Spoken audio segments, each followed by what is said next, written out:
Your Honor, you should be receiving some add-ons. This defendant has 3 separate cases in front of you today. Okay, I just saw that come through. Hold on. And I have them. Okay.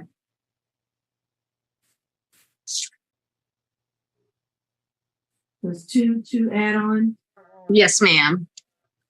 All right, I'm printing The it. add-ons are for simple battery, family violence, and a theft by shoplifting.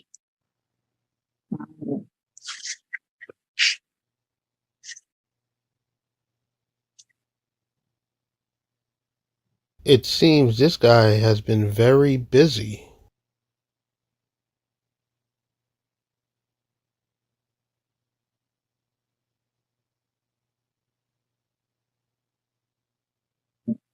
All right, I do have that.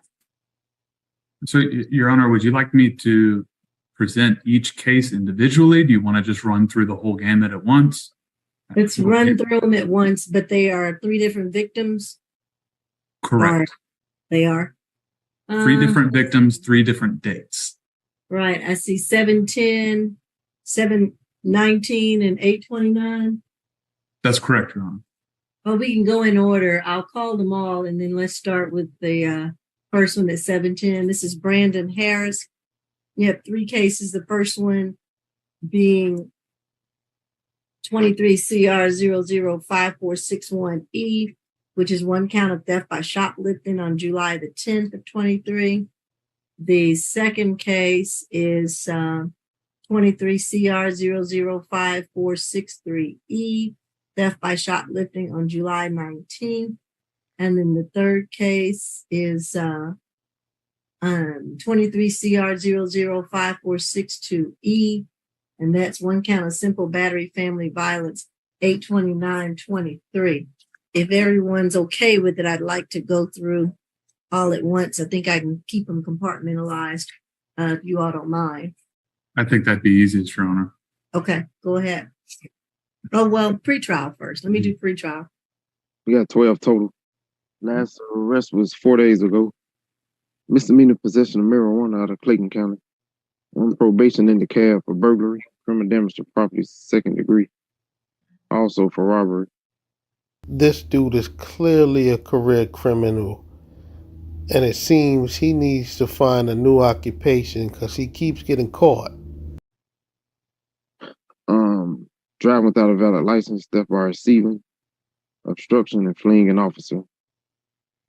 He got a 2023 petty theft resisting in another state, 2021 parole violation, 2018 burglary.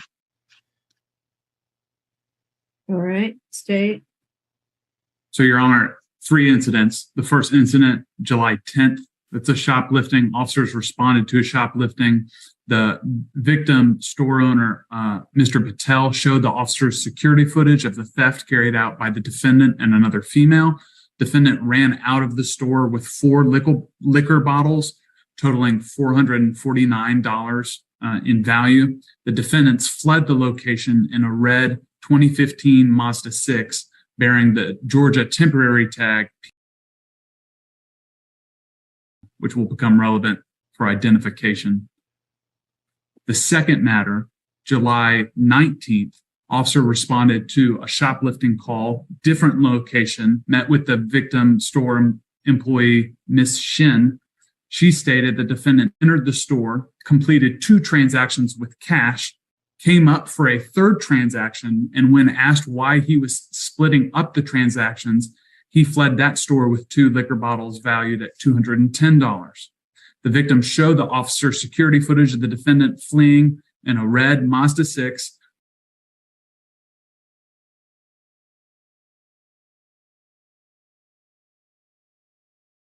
I might have said a Mazda. No, I said Mazda 6 both times. So that officer used GCIC to identify the defendant as the primary owner of, or the registered owner of the vehicle, and determined from the defendant's OLN photo that photo matched the person in the security footage.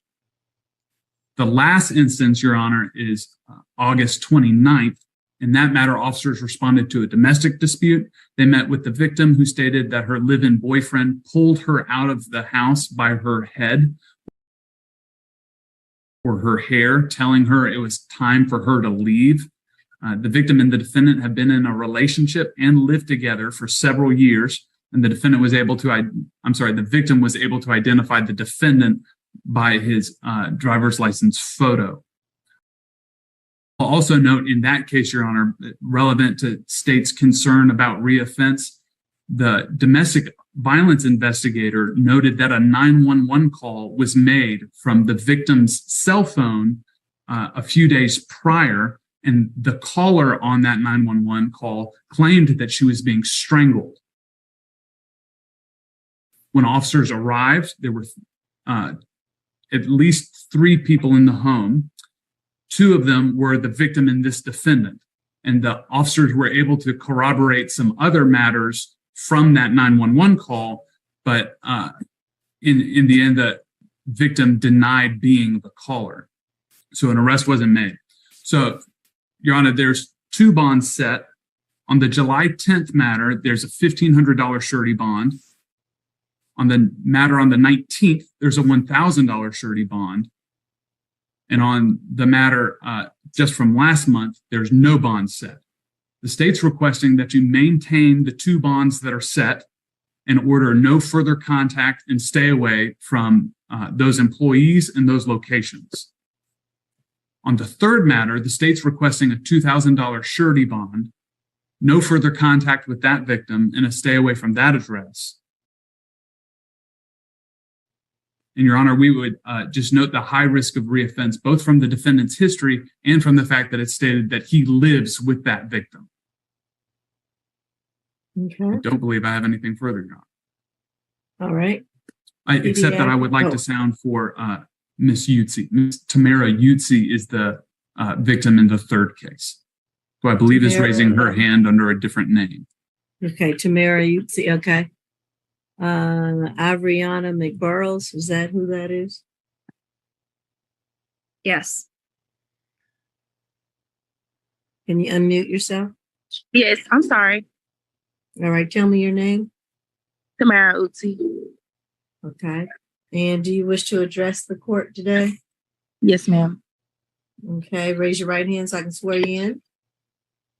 Do you affirm that the testimony you're about to give is the truth and nothing but the truth under the penalty of perjury? Yes, ma'am. Okay, although your case is the 3rd one, but I will hear your testimony first. Put your hand down. Are you in fear of Mr. Harris? No, I am not. At the time, we just got in a really heated argument and I wanted him to leave.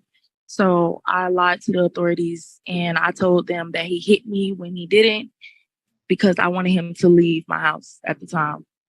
Objection, Your Honor. This witness has been tampered with. All right. Do you want to have contact with him? Yes. Or are you all going to still be living together? Yes, we are. He hasn't moved out. Unless I order that you can't. Yes, ma'am. You all have children together? No, ma'am. Not as of right now, but I'm supposed to be expecting one.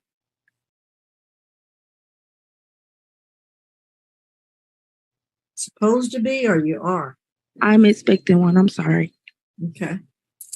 All right. So you're presently pregnant? Yes, ma'am. Okay. All right. Any cross-examination for this witness? Just one question. Who is Tamara Utsi? I'm sorry. Who's Tamara Utsi? Me. Is your name Tamara Utsi or is it Avriana? Tamara Utsi. Do you use the name Ariana McBurrows? Do you use that name as well? Is that an alias? No. That's all. Thank you. Anything, Mr. Pallon? Yes, ma'am. Ms. Utsi, do you recall meeting with Investigator Latowski? Yes. And that occurred, I show September 5th. Does that sound about right? I'm not sure. I just remember the Would have been just policeman, 1 week ago. I don't know exactly who his name was. I just know that the policeman, he came out and he spoke with me. Okay. And is it, so on August 29th, you called 911 alleging that the defendant hit you. September 5th, you also told that officer that the defendant hit you. Is that correct? Yes. Okay. Nothing further, Your Honor. This is a hot ghetto mess. Right? I just have one quick question. So the prior call, were you also lying to police then, or what Yes, happened? I was, Okay, No, thank you. State has in charge. because I wanted him to leave. Okay, and are you afraid of him? No, I'm not afraid of him at all. We just, like I said, we just got in a heated argument and I wanted him to leave the house at the time. Okay, thank you. That's all. All right. All right. And you can go ahead and present Ms. Abden on that case. Thank you, Your Honor. My client's 23 years old. He was born in Georgia. He's lived here his whole life. He has a lot of family in Georgia as well. He has his GED and a trade school certificate for forklift operating. He currently works at a warehouse. He's an assembly line worker. He's been working there for the past year. It is my understanding from my client that he does want to return home and have contact with his girlfriend and work this out. As you've heard, it sounds like it was a false allegation, and she's corroborated that, and she does not fear him either. Regarding the two theft by shoplifting, I would ask Your Honor to consider lowering the bond. His indigency is a concern, and it is set very high. I do understand the state's concern about reoffense, but that shouldn't increase the value, and his indigency is something that is a concern, and that would mean that would be no bond at all for my client. And so I would ask Your Honor to consider lowering the bond on those two to 500, 250 on each, and a signature bond on the battery family violence, and to allow for no further violent contact. Your Honor, I'd like to just point out one thing as a counter. The PD Abden asked the witness if she had lied to police in this matter, and the witness said yes. Then PD Abden asked if the witness lied in the matter where a 911 call was made. Someone was claiming that they were being strangled, and when the officer interviewed interviewed this witness to see if she was the victim, she said no. And when PD Abden asked, "Did you lie in that matter?" she said yes, as in I lied. So I think with the answers given in either matter, there is an instance of violence. All that goes to show is that she's not a credible witness. It's my understanding her name is Ariana. I'm not really sure what occurred. It sounds like she's not afraid of him. She doesn't seek to proceed, and she's denying any allegation of any violent incident occurring on either one of those dates. So I would ask Your Honor to take that into consideration as well. Your Honor, that poses additional problems. Either this is the witness and the PD will have to live with the two answers that she received from the witness, or this witness is not the victim, and then we'd have to treat the matter as though we have been unable to contact the victim, in which case we should assume that the victim wants no contact. So either way, this argument does not work well. Well, I'm wondering if this is the true victim or not, or who this is. Well, I'm curious why PD thinks this is not the victim other than the Zoom name, because It is my understanding for my client that his girlfriend's name is Ariana.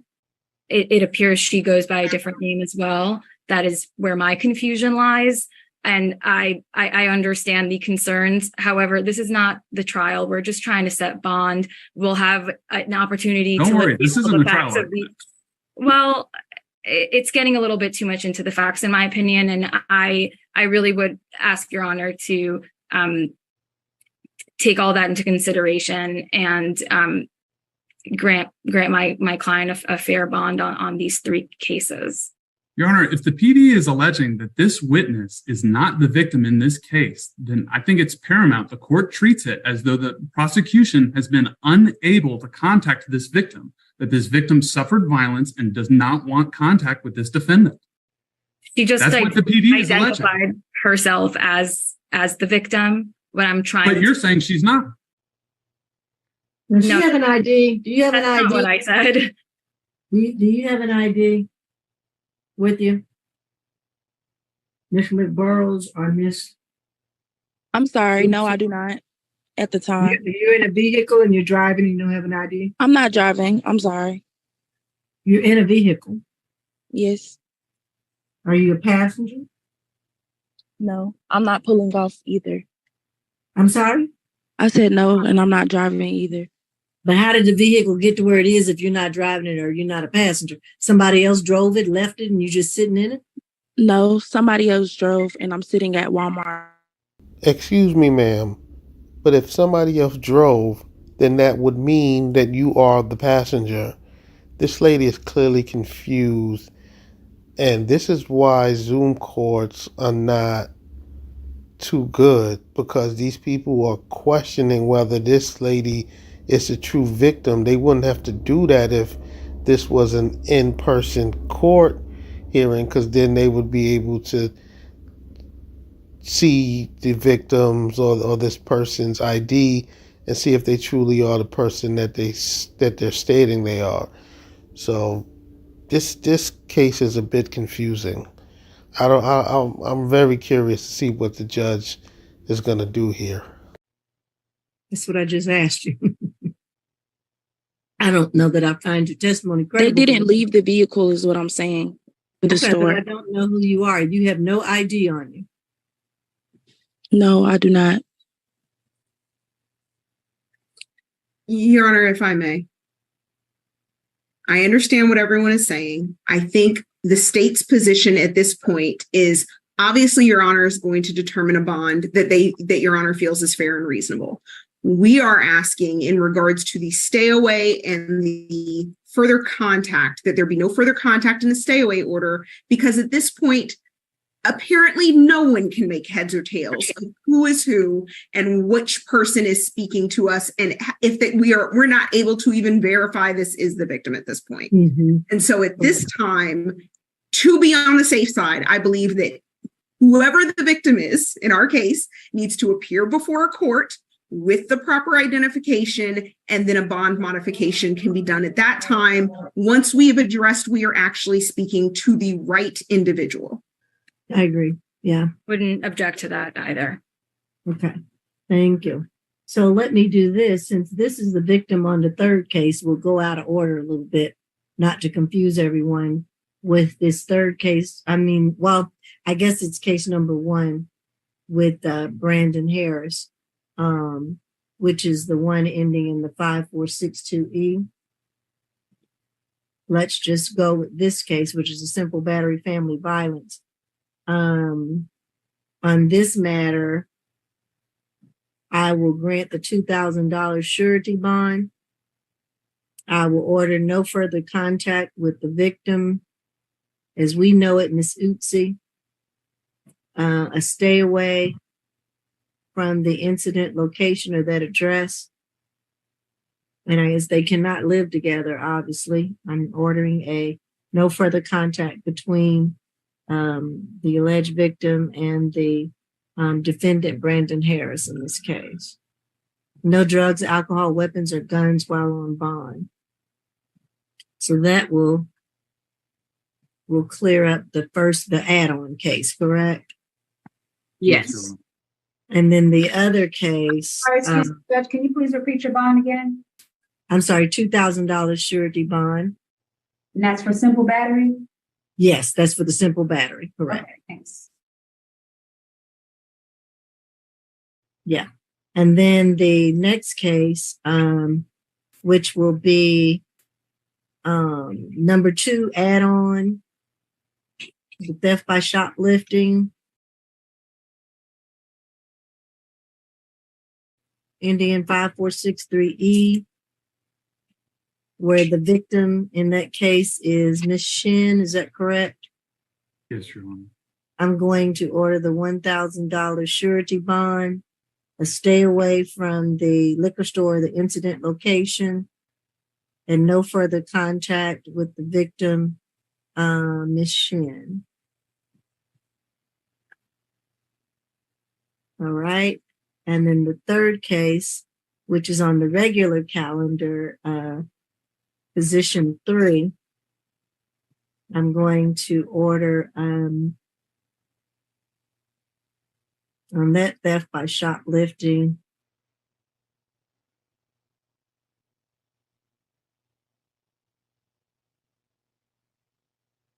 a $1,000 surety bond, no drugs, alcohol, weapons, or guns while on bond for all cases. Stay away from this liquor store incident location, and no further contact with the victim, Mr. Patel. And I'm making sure that I miss anything else, counsel, on any of the 3 cases. Nothing for the state, Your Honor. Okay. Nothing for the defense as well, Your Honor. All right. That'll do it. Defense. Raise I'm your hand. sorry. Huh? I don't understand what's going on. I'm in here on both. Mr. Harris, I would advise you to exercise your right to remain silent at Yes. this. If you have any questions, feel free to contact me. Yes, ma'am. Yes. Hey,